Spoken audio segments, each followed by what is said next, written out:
नमस्कार। आज हम हिंदी साहित्य के एक ऐसे गीत को समझने की कोशिश करेंगे जो भारत की आत्मा की तारीफ में लिखा गया है। लेकिन मजे की बात यह है कि इसे गाने वाले की पहचान जानकर अक्सर लोग हैरान रह जाते हैं। अरुण, ये मधुमय देश हमारा। सुनिए इन शब्दों को। कितनी मिठास, कितना अपनापन है इनमें, है ना? ये सिर्फ एक कविता की लाइन नहीं है, बल्कि ये भारत की जमीन के लिए महसूस किया गया एक गहरा प्यार और सम्मान है। लेकिन ये सवाल तो उठता ही है कि भारत के लिए इतना दिल छू लेने वाला गीत आखिर गाया किसने है। और इसका जवाब शायद वो नहीं है जो हम और आप सोच रहे हैं। इसे गाने वाली थी कॉर्नेलिया, जो यूनानी सेनापति सेल्यूकस की बेटी थी। जी हाँ, एक विदेशी। भारत की इतनी गहरी तारीफ एक ऐसे इंसान की नज़रों से की गई थी जो यहाँ की खूबसूरती और संस्कृति पर पूरी तरह से मोहित हो गई थी। तो फिर सवाल ये उठता है कि वो कौन महान लेखक थे जिन्होंने ये शब्द कॉर्नेलिया के जरिए कहलवाए, और ऐसा करने के पीछे उनका मकसद क्या था। चलिए इस गुत्थी को सुलझाते हैं। हम बात कर रहे हैं छायावाद के एक बहुत बड़े नाम, महान साहित्यकार जयशंकर प्रसाद की। वही इस गीत के पीछे की असली आवाज थे। प्रसाद जी का जीवन भी कमाल का था। काशी में जन्मे और देखिए, उनकी स्कूल की पढ़ाई सिर्फ 8वीं क्लास तक हुई थी। लेकिन अपनी मेहनत से उन्होंने संस्कृत, पाली, उर्दू और अंग्रेजी जैसी भाषाओं पर पकड़ बना ली। वो इतिहास, दर्शन और पुरातत्व के इतने बड़े जानकार थे, फिर भी उनका स्वभाव एकदम शांत, गंभीर और विनम्र था।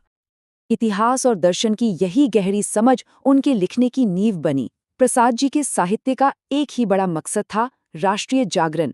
वो अपनी कहानियों और कविताओं से भारत की पुरानी संस्कृति और उसके गौरव को फिर से जगाना चाहते थे, ताकि लोगों के अंदर अपने देश के लिए सम्मान और गर्व की भावना पैदा हो। और उनकी कलम का जादू देखिए। चंद्रगुप्त जैसे शानदार नाटक हों या कामायनी जैसा महाकाव्य, उन्होंने साहित्य के हर कोने में अपनी छाप छोड़ी और उनकी हर रचना में भारतीय संस्कृति की आत्मा बसती है। अच्छा, कॉर्नेलिया का ये जो गीत है, ये कोई अलग से लिखी हुई कविता नहीं है। ये तो एक बड़ी कहानी का हिस्सा है। इसे पूरी तरह समझने के लिए हमें इसका कॉन्टेक्स्ट जानना होगा कि आखिर ये गीत आता कहाँ से है। तो ये गीत उनके मशहूर नाटक चंद्रगुप्त का एक हिस्सा है।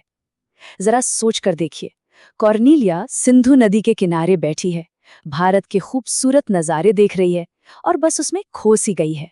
और ठीक उसी पल उसके दिल से, उसके होठों से ये गीत निकलता है। तो चलिए अब इस खूबसूरत गीत की पंक्तियों में और गहरे उतरते हैं। देखते हैं कि प्रसाद जी ने किन तस्वीरों और किन शब्दों से भारत की आत्मा को बयान किया है। गीत की शुरुआत ही भारत के असली चरित्र को सामने रख देती है, जहां पहुंच अनजान क्षितिज को मिलता एक सहारा। इन शब्दों का मतलब बहुत गहरा है। मतलब भारत एक ऐसी जमीन है जो अजनबियों को भी पनाह देती है। जो लोग खो गए हैं, भटक गए हैं, उन्हें यहाँ एक किनारा मिलता है, एक सहारा मिलता है। ये भारत की मेहमान नवाजी और सबको अपनाने की भावना को दिखाता है। और यही बात अगली लाइन में और भी खूबसूरती से कही गई है। उड़ते खग जिस ओर मुंह किए, समझ नीड़ निज प्यारा। क्या कमाल की कल्पना है। प्रसाद जी कह रहे हैं कि छोटे छोटे इंद्रधनुष जैसे पंखों वाले पंछी भी जब हवा में उड़ते हैं तो भारत की तरफ ही आते हैं। क्यों? क्योंकि उन्हें भी ये अपना प्यारा घर लगता है, अपना घोंसला लगता है। मतलब इंसान तो क्या, यहाँ तो प्रकृति को भी पनाह मिलती है। प्रकृति के बाद प्रसाद जी भारत के लोगों के दिल की बात करते हैं, एक बहुत ही खूबसूरत तस्वीर के जरिए।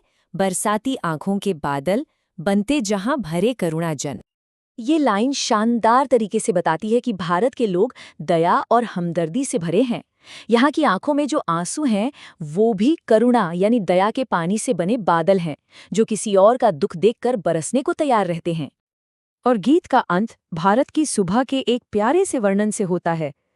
हेम कुंभ ले उषा सवेरे, भरती ढुलकाती सुख मेरे। यहाँ सुबह यानी उषा को एक देवी की तरह दिखाया गया है, जो सोने का घड़ा लेकर आती है और चारों तरफ सुख और खुशहाली लुटाती चली जाती है।